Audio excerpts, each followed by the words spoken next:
The next person is Setayesh Radkani, who is going to present from online, and I don't know how that works.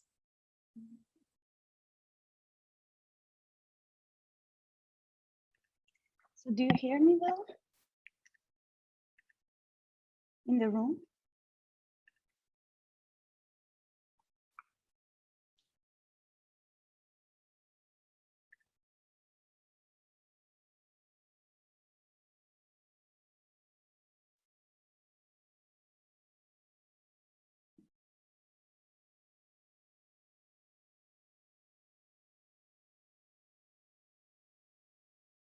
Sorry, can I get feedback from the room that you hear me well? Yes, okay. Okay, hello everyone. Thanks for attending this talk. I'm Setayesh Radkani. I'm a PhD student at MIT.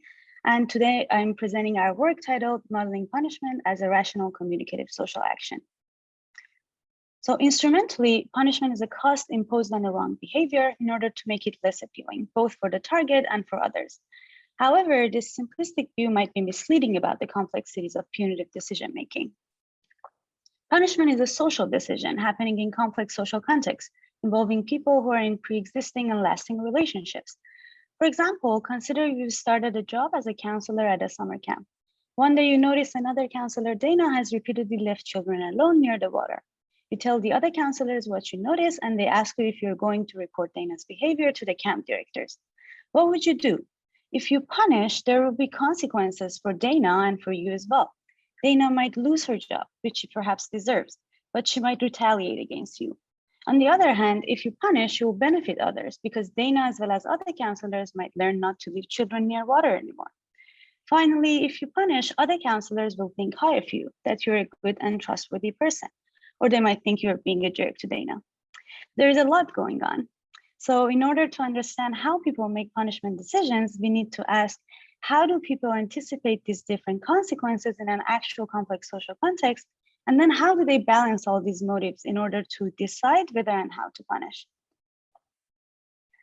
So although evolutionary models hint to key variables involved in punishment decision-making, they make no commitment about hows and the proximate causes of behavior.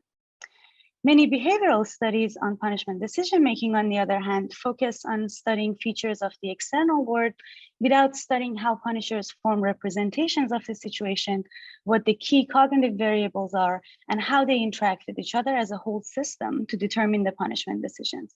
So we'll end up with a list of binary manipulations in different incomparable experimental paradigms, and binary findings that are sometimes contradictory to one another, especially in more realistic contexts. Our overall goal in this research program is to begin to understand these dynamics by characterizing and formalizing the cognitive representations and processes involved in making punitive decisions. And in this paper, we're going to focus on reputational consequences of punishment and how it interacts with these other consequences. So in this talk, I'll introduce our Csa model of punishment, which is, to our best of knowledge, the first formal computational model of the cognitive process that humans use to anticipate and balance preferences for how they are perceived with other goals for punishing. Next, I'll show how our Csa can be used to capture patterns of punishment behavior in existing experimental data. I'll then present some key predictions of our Csa that cannot be tested using the existing data. And finally, I will show our recent experimental results testing these predictions more rigorously. Now let's dive into the model. We called our model Rational Communicative Social Action, or in short, RCSA, which intentionally resembles the Rational Speech Act framework that is a formal model of pragmatics in language. And this is because we wanted to draw parallels between how language can be used to communicate about meaning with how, in general, social actions, and here punishment, can be used to communicate about hidden values and motives. So let's formalize the decision-making process. Consider this person who wants to decide whether and how to punish. Just like the summer camp example, he needs to consider the different consequences of his actions. In our Csa, inspired by the existing philosophical and empirical work, we consider punishment as an action with at least 3 types of consequences. Direct consequences, so costs and benefits imposed on the punisher, the social good it creates for others through stopping the behavior, and finally, the consequences for the target of punishment. We consider each of these consequences to have some utility for the punisher. So the U terms are the utilities that the punisher assigns to each type of consequence. And we refer to a punisher who considers these three consequences as the base punisher. Now, different individuals may vary in how much they care about and value each of these expected consequences. We represent punishers' values and motives with three alphas, which are basically the weights that the individual places on each utility term. So we can write the base punisher's total utility function as a weighted sum of these utility components. Now, the central premise of our CSA is that in addition to these direct consequences for self, social good, and the target, people value how their values and motives are perceived by observers of those actions. So here, our so-called communicative punisher has a desired impression to make on the audience about the values of their alphas. And this desire incurs an additional utility term denoted by U reputation. But how do punishers calculate this utility term? We propose that the communicative punisher uses their mental model of an audience, who in turn recursively represents a base punisher. And given this model, this mental model, then the punisher can use Bayesian inverse planning to anticipate the audience's beliefs about the values of his alpha for each decision he could make. The posterior belief over alpha can then be flexibly used to estimate the probability of any desired impression, which determines U reputation. And finally, this reputational utility will be incorporated into the punisher's total utility by an alpha reputation, which represents how much the punisher values the audience. Now, the RCSA framework is general and highly flexible. It can be used to model many possible impressions that the punishers may want to create. However, the evolutionary models typically assume that punishers are mainly motivated to communicate that they're not selfish, and so can be trusted not to exploit future interaction partners. Therefore, we began by modeling potential punishers who want to be seen as unselfish, which can be formalized as the probability of having a low value of alpha self. And here I want to emphasize that as opposed to the evolutionary models, RCSA is a cognitive model. And so it makes explicit assumptions about how the reputational value of each action is calculated as a function of the features of a situation and how this reputational value is integrated into punishment decisions. And these are all testable hypotheses. So as the first step in testing our framework, we examined whether RCSA can generate the patterns of punishment behavior in existing datasets. We conducted a literature review to identify existing studies that experimentally manipulated the value of the audience or the features of the situation, more specifically the direct consequences of punishment. We identified 3 recently published papers that contain relevant experimental manipulations, and here is a summary of their findings. So Battistoni and colleagues gave the participants the option to punish an unfair behavior at a cost to themselves, and this is called costly punishment. And the harsher the punishment, the more costly it was. They showed that people are more likely to punish and choose harsher punishments in front of a valued audience compared to an unspecified audience. Jordan and Rand showed that people are more likely to use costly punishment in front of a valued audience compared to an unspecified audience, but people are less likely to punish after being given the opportunity to help. And finally, Roy 2022 is the only paper we could identify that studied rewarded third-party punishment instead of costly punishment. They showed that people are less likely and less willing to punish if offered a small reward than if offered no reward. However, the willingness to punish recovers with larger rewards. The paper contains details of how RCSA can be used to capture all these experimental findings. And for those who want to dig more into it, I encourage you to look into the code, which is available on my GitHub account. Here, I will just show you the final results. So the top row shows the data from all these experiments, and the bottom row shows the model behavior, which closely captures the data. So these data seem to provide empirical support for the RCSA, but I want to argue that these data are not sufficient to test RCSA key predictions. For example, these experiments don't ask and test how the reputational value of each action is calculated in each context, or how this value is integrated into punishers' decisions. Because these experiments don't vary the features of the situation within a single paradigm, and they don't attempt to measure punishers' assessment of the different utilities or the audience value. So I would like to use the remainder of my time to briefly present the preliminary results of an experiment that we ran to test the key predictions of RCSA. But what are these key predictions? RCSA predicts that in a given context, punishment decisions are sensitive to the utilities associated with direct and reputational consequences of this decision. Moreover, the reputational utility of being seen as unselfish is not just a fixed feature of the action you do or an arbitrary parameter. Instead, it is a continuous quantitative metric which is found through inverse planning over an intuitive theory of the situation and the audience. And finally, how strongly this reputational utility affects punishment decisions depends on how much the punisher values the audience. To test these, we used a series of scenarios similar to the example at the beginning of my talk, where a transgression is described and the participant has the opportunity to punish the wrongdoer. Depending on condition, we try to vary the value of the audience and the direct consequences of punishment for the punisher. We varied the consequences from big costs to big rewards, and we measured the associated utilities in a pilot study. Finally, we kept the transgression and the punishment the same across different conditions. Now, after reading the scenario, we asked the participants whether they will punish the wrongdoer.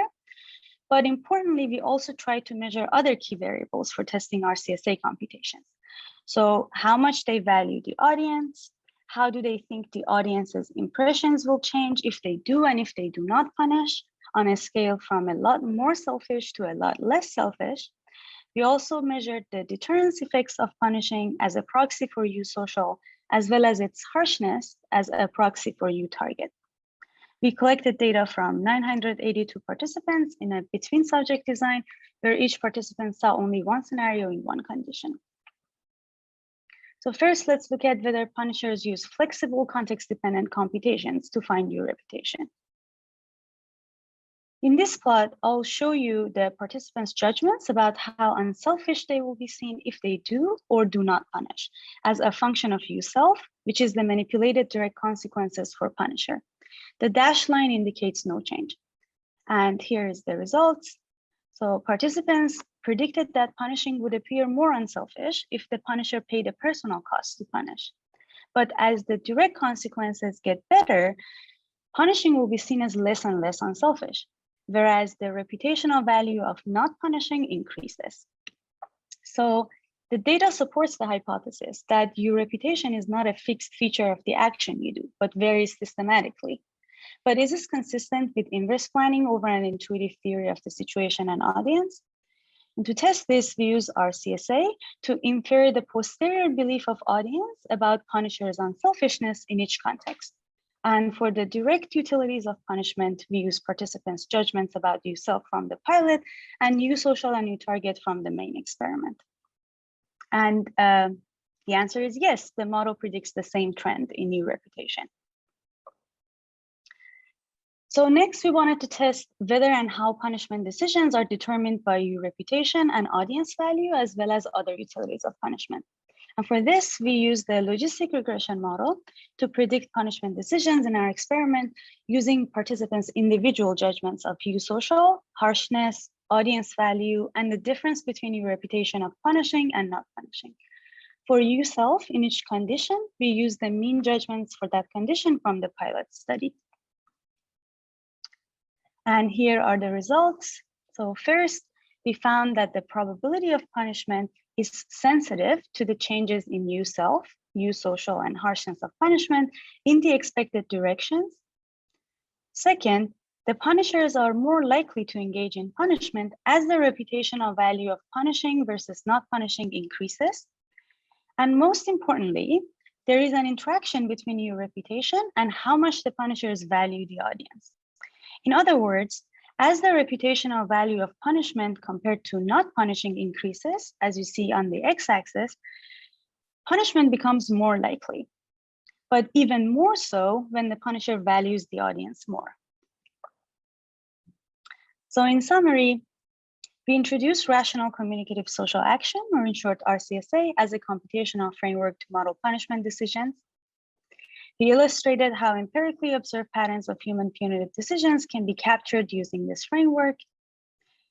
And we further presented our recent experimental findings supporting our CSA key predictions about the flexible context-dependent cognitive processes underlying punitive decision-making. And to end, I just want to emphasize that we're not suggesting that people always plan to punish. People do use habits or heuristic to make punishment decisions. However, we specifically hypothesize that humans can and do use rich recursive model-based plans to choose whether or not to punish, especially in new, unfamiliar, or particularly consequential situations.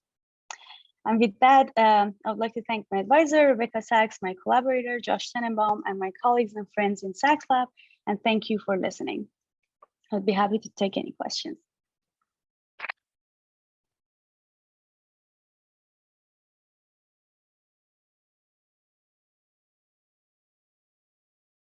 Okay, yeah, we'll start with an in-person question, and then next will be Sure. an online question.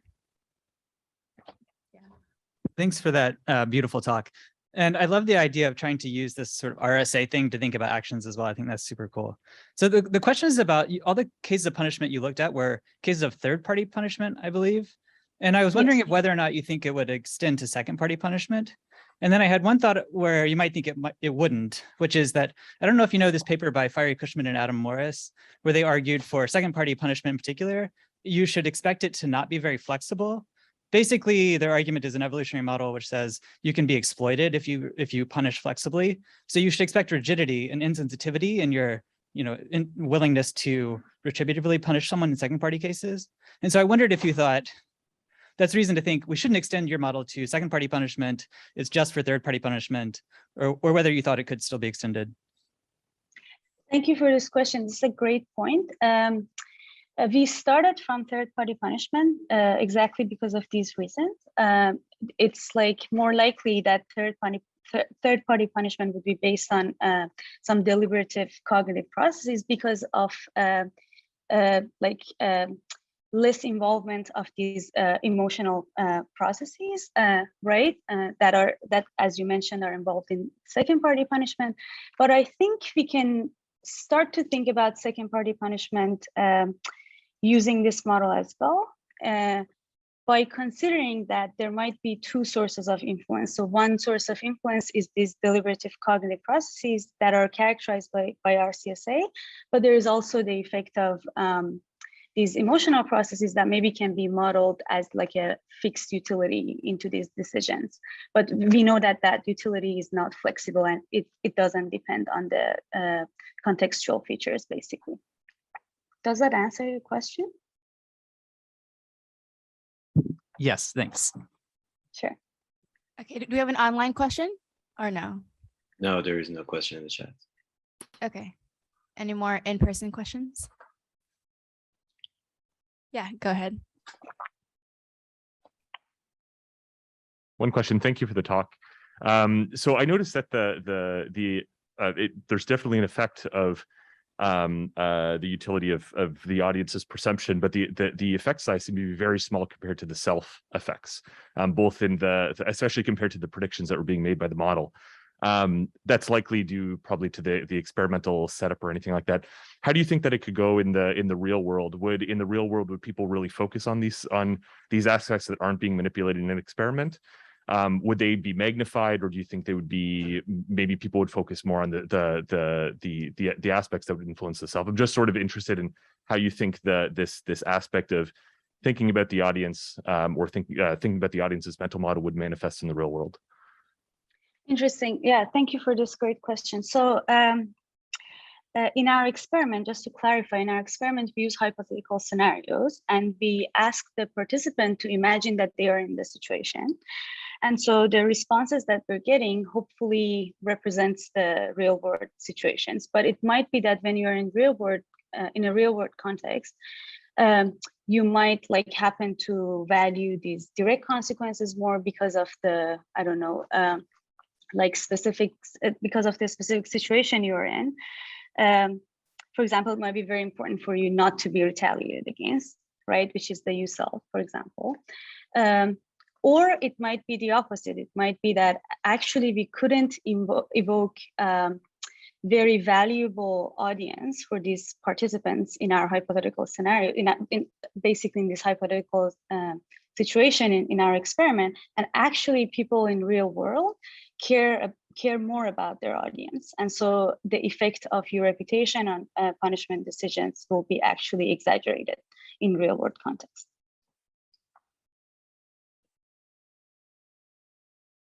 If I could get you to make a bet, which way would you go? Because I thought of both of those. And I think both are really interesting. But what would be your thought? I think it depends on the situation. I think it depends. And the point I guess I'm making is that it is important for us to understand, to basically be able to like study and tell how much people value the audience, because that is one of the things that affects the punishment decisions in a flexible way, like in a continuous way. It's not just like I do care or do not care about audience. There is like a range of caring about the audience, and how much you care about the audience affects the decisions. Thank you. Sure. Okay, we're basically out of time unless somebody has a quick Sure. question. Okay, great. Thanks, Setayesh.